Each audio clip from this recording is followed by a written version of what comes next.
उत्तर प्रदेश का एक बेहद शांत और हरा भरा गांव है हरिपुर।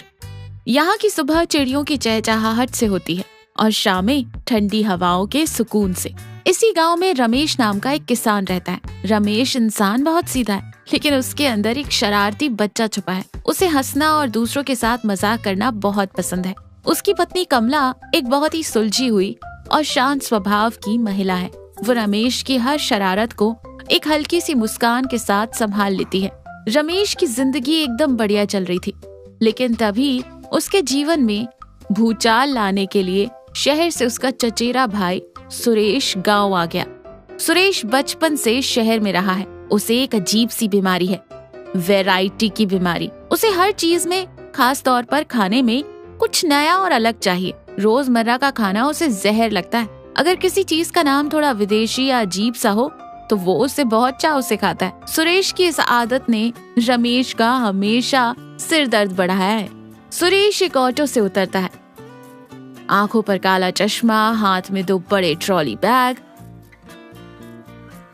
रमेश और कमला मुस्कुराते हुए आगे आते हैं। अरे मेरे शहरी बाबू, आ ही गया तू आखिरकार गांव की मिट्टी में। कैसा है मेरा भाई? सफर में कोई तकलीफ तो नहीं हुई? सुरेश चेहरे से पसीना पोंछते हुए और थोड़ा मुंह बनाते हुए कहता है। अरे क्या बताऊं रमेश भैया, वो शहर का ट्रैफिक, धुआं और ऊपर से काम का टेंशन, मेरा तो दिमाग सुन्न हो गया था। मैंने सोचा चलो कुछ दिन गांव की ताजी हवा खाकर आता हूँ। यहाँ का सुकून बहुत याद आ रहा था। बहुत अच्छा किया देवर जी जो आप आ गए। आपका ही घर है, जितने दिन मन करे रहिए। जाइए हाथ मुंह धो लीजिए। मैं आपके लिए बढ़िया गर्मा गर्म आलू गोभी की सब्जी, दाल तड़का और देसी घी लगी रोटियां लाती हूँ। आलू गोभी और दाल? भाभी जी प्लीज बुरा मत मानिएगा, लेकिन ये दाल, रोटी, गोभी ये सब तो मैं शहर में रोज खाता हूँ। मेरी तो जीभ का स्वाद ही मर गया है ये सब खा खा कर। तो फिर क्या खाएंगे आप? मैं मटर पनीर बना दूं या फिर कड़ी चावल? सुरेश हाथ जोड़कर कहता है। नहीं भाभी जी, मुझे कुछ वैरायटी चाहिए। कुछ ऐसा जो मैंने आज तक न खाया हो, जिसका नाम सुनकर ही रोंगटे खड़े हो जाएं। कुछ ऐसा जो एकदम हटके हो, मतलब फील आना चाहिए कि कुछ एक्सक्लूसिव खा रहा हूँ। रमेश मन ही मन कुड़ते हुए कहता है। ये अपनी नौटंकी से बाज नहीं आएगा। अच्छा बेटा, तुझे एकदम हटके वैरायटी चाहिए, विदेशी नाम वाली? सुरेश उत्साह से कहता है। हाँ भैया, कुछ एकदम नया, वरना मैं तो भूखा ही सो जाऊंगा, लेकिन वो बोरिंग खाना नहीं खाऊंगा। रमेश एक गहरी सांस लेकर कहता है। हाँ, ठीक है सुरेश बाबू, अगर तुझे वैरायटी ही चाहिए तो वैरायटी ही मिलेगी। आज तो तू भाभी के हाथ का बना खा ले, कल रात को तुझे मैं ऐसी चीज खिलाऊंगा जो तूने सपने में भी नहीं सोची होगी। लेकिन बाद में मत कहना कि रमेश भैया ने क्या खिला दिया। सुरेश हंसते हुए कहता है। अरे आप इंतजाम तो करो, मजा आना चाहिए बस। दूसरा दिन सुबह का समय। रमेश सब्जी मंडी में खड़ा है। उसका चेहरा बहुत तनाव में है। वो सोच में डूबा है कि सुरेश को ऐसा क्या खिलाएं कि तभी उसका पक्का दोस्त दीनानाथ वहाँ आता है। दीनानाथ गांव का सबसे बेहतरीन रसोइया है। का हो रमेश भैया, काहे इतना टेंशन में लग रहे हो? माथे पर इतनी लकीरें क्यों हैं? भाभी जी से झगड़ा हो गया क्या? अरे नहीं यार दीना, वो मेरा चचेरा भाई सुरेश आया है शहर से। अरे कमी नहीं, वो खुद एक कमी लेकर आया है। उसे सादा खाना पचता ही नहीं है। उसे खाने में वैरायटी चाहिए, कुछ अनोखा, कुछ ऐसा जो उसने कभी ना देखा हो। अब मैं यहाँ गांव में उसे कौन सा इटालियन या चाइनीज खाना लाकर दूं?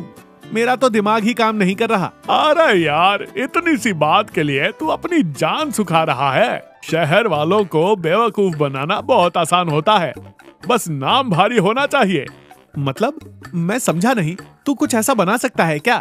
रमेश के कान के पास आकर धीरे से कहता है।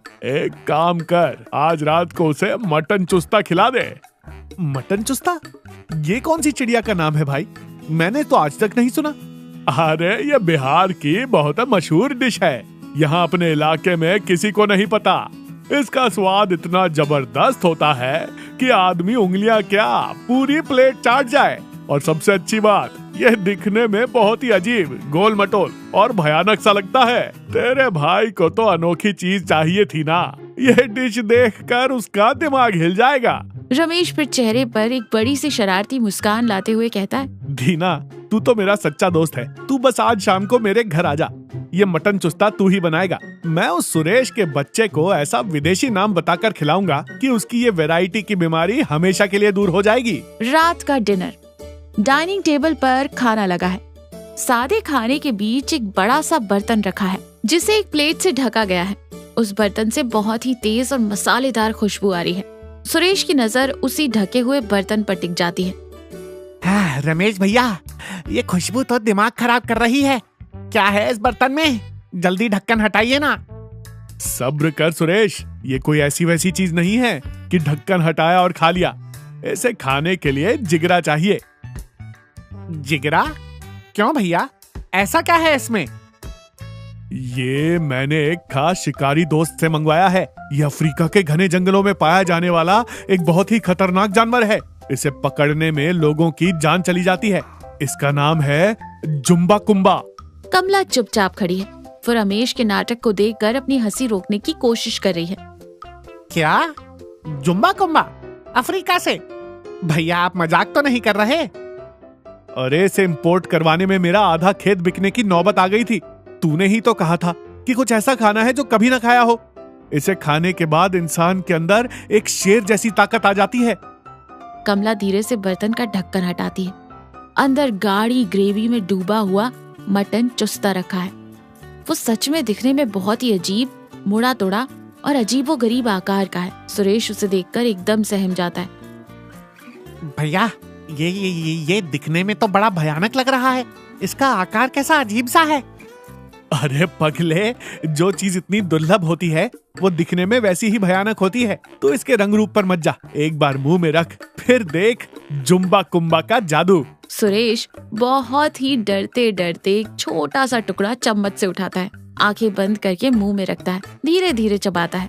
कुछ ही सेकंड में उसके चेहरे की घबराहट गायब हो जाती है। अरे वाह रमेश भैया, क्या चीज है ये? ये तो मुंह में जाते ही मक्खन की तरह घुल गया।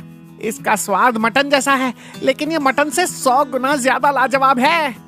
मैंने कहा था ना, ये जुम्बा कुम्बा है। खा, पेट भर के खा। सुरेश पूरी प्लेट साफ कर जाता है और उस विदेशी जानवर की तारीफ करते नहीं थकता। तीसरा दिन सुबह का समय। सुरेश आंगन में कुर्सी पर बैठकर बड़े रुतबे से चाय पी रहा है। वो बहुत खुश है। रमेश और कमला वहीं बैठे बातें कर रहे हैं। रमेश भैया, कल रात का जुम्बा कुम्बा मैं जिंदगी भर नहीं भूल सकता। मैंने शहर में अपने सारे दोस्तों को फोन करके बता दिया है कि मैंने अफ्रीका का जानवर खाया है। सब जल भुनकर राख हो गए हैं। बहुत बढ़िया किया सुरेश, और थोड़ा बढ़ा चढ़ाकर बताना था। तभी दीनानाथ आंगन में आता है। उसके चेहरे पर एक बड़ी सी मुस्कान है। राम राम भाभी जी। राम राम रमेश और सुरेश बाबू, कैसे हैं? कैसी रही रात? नींद अच्छी आई? अरे दीनानाथ जी, क्या बताऊं, कल भैया ने मुझे अफ्रीका का जुम्बा कुम्बा खिलाया। मजा ही आ गया। दीनानाथ थोड़ा हैरान होने का नाटक करते हुए कहता है जुम्बा कुम्बा? वो क्या होता है? मैंने तो कल अपने हाथों से आपके लिए मटन चुस्ता बनाया था। सुरेश कुर्सी से खड़ा हो जाता है। उसके चेहरे का तो रंग ही उड़ गया है। तो फिर वो मटन चुस्ता क्या चीज है? अरे बाबूजी, मटन चुस्ता का मतलब बकरे की आंत। उसमें बकरे की चर्बी और मसाले भरकर पकाया जाता है। बिहार में बहुत चाव से खाते हैं लोग, लेकिन वो कोई विदेशी जानवर नहीं, अपने गांव के बकरे की आंत थी। ये सुनते ही सुरेश के चेहरे पर 12 बज जाते। उसके हाथ से चाय का कप गिर जाता है। उसे अचानक अपने पेट में अजीब सी हलचल महसूस होती है और सीधा बाथरूम की तरफ भाग जाता है। देख लिया अपना मजाक? मैंने आपको रात में ही मना किया था कि बेचारे के साथ ऐसा गंदा मजाक मत कीजिए। अब देखिए उसकी क्या हालत हो गई है। अरे कमला, मुझे क्या पता था ये इतना सीरियस ले लेगा। मैं तो बस उसकी वैरायटी की बीमारी का इलाज कर रहा था। सुरेश दालान में एक कोने में चुपचाप उदास बैठा है। उसके चेहरे पर बहुत ही ग्लानि और चिड़चिड़ाहट है। रमेश धीरे से आकर उसके पास बैठता है। आपने मेरे साथ ऐसा क्यों किया भैया? आपको पता है मुझे ये सब पसंद नहीं। आपने मुझे बकरे की, छी, मुझे तो सोचकर ही घिन आ रही है। आपने मुझे धोखा दिया है। फिर रमेश सुरेश के कंधे पर हाथ रखते हुए कहता है, मुझे माफ कर दे छोटे। मेरा इरादा तुझे धोखे देने का या तेरी भावनाओं को ठेस पहुंचाने का नहीं था। लेकिन एक बात बता, कल रात जब तू वो खा रहा था तब तुझे उसमें कोई बुराई लगी थी? सुरेश शांत रहता है।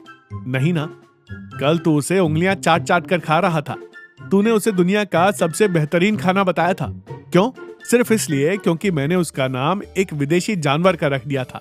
अगर मैं तुझे पहले ही बता देता कि वो गांव की एक देसी डिश है तो क्या तू उसे छूता भी? सुरेश थोड़ा सा सोचने लगता है। उसकी आंखों में पछतावा दिखने लगा। देख सुरेश, गलती तेरी नहीं है, ये हम सब की सोच बन गई है। हमें लगता है कि जो चीज बाहर से आई है, जिसका नाम अंग्रेजी या विदेशी है, वही महान है। हम दिखावे के पीछे इतना भागते हैं कि हमारे अपने घर में, हमारी अपनी मिट्टी में जो असली स्वाद और प्यार छुपा है, हम उसे कूड़ा समझते हैं। कल तूने जो खाया वो वही देसी चीज थी जिससे तू हमेशा दूर भागता था। बस मैंने पैकिंग बदल दी थी। सुरेश एक गहरी सांस लेते हुए फिर सुरेश रमेश की तरफ देखकर कहता है, सच में मेरी आंखें बंद थी। मुझे हमेशा ये लगता था कि गांव का सीधा साधा खाना, यहाँ की चीजें मेरे स्टैंडर्ड की नहीं है। मैं उस नाम और दिखावे के पीछे इतना पागल था कि असली स्वाद को पहचान ही नहीं पाया।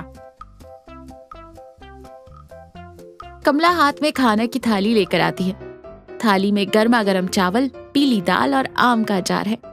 सुरेश के अंदर जो दिखावे का भूत सवार था वो रमेश के इस छोटे और मजेदार मटन चुस्ता वाले मजाक से हमेशा के लिए उतर गया।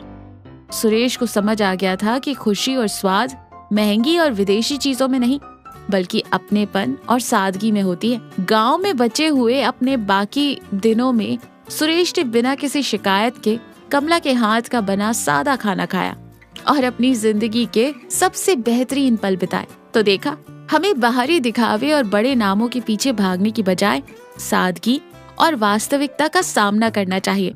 हमारी अपनी मिट्टी और संस्कृति में जो असली गुण छुपे हैं, उन्हें पहचानना और उनकी कद्र करना ही समझदारी है।